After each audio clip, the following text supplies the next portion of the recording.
filming, and some of you, well, all of you who are here are brave to come out and come to these protests, because you know that standing up for Palestinian human rights gets people doxxed, it gets people put, their whole lives put on the internet, it gets people fired, all kinds of things. And you know who's responsible for that? It's this guy Lee and this person Mitch with the orange hat.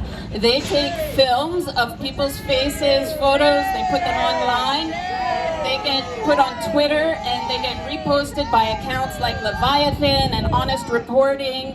And you know, one of the things about Honest Reporting is that it's registered as a Canadian charity. So that's another one of these organizations that is funneling money towards the protection of Israel and Israel's interests here in Canada and abroad.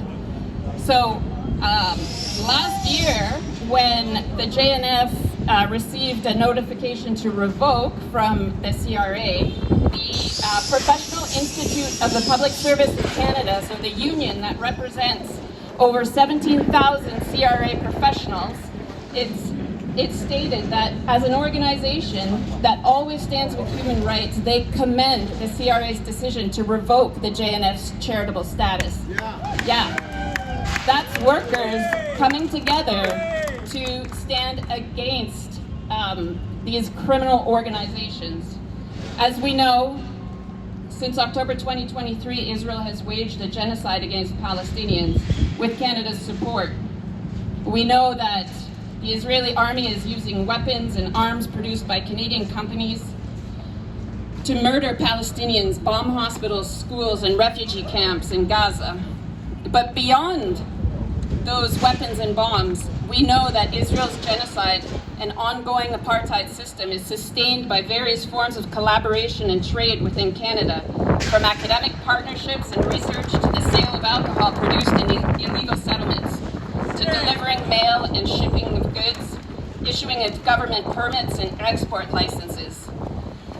We know also that unions and workers have been at the forefront of anti-apartheid work by declaring Israeli goods and services and economic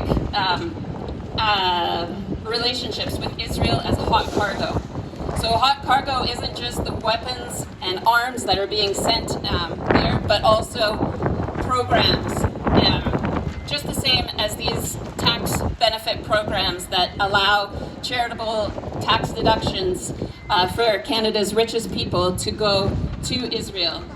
So in 1979, longshore workers in St. John, New Brunswick blocked a $120 million nuclear shipment from going to Argentina. In 1986, telephone operators and postal workers refused to call and send mail to apartheid South Africa. In 1999, the Canadian Labour Congress declared all Indonesian goods hot cargo and demanded an end to the military terror in East Timor. In 2003, longshore workers in St. John refused to move military cargo bound for Iraq. And now we're asking workers to do it again. We're not the ones in that 30 to 40% income tax brackets.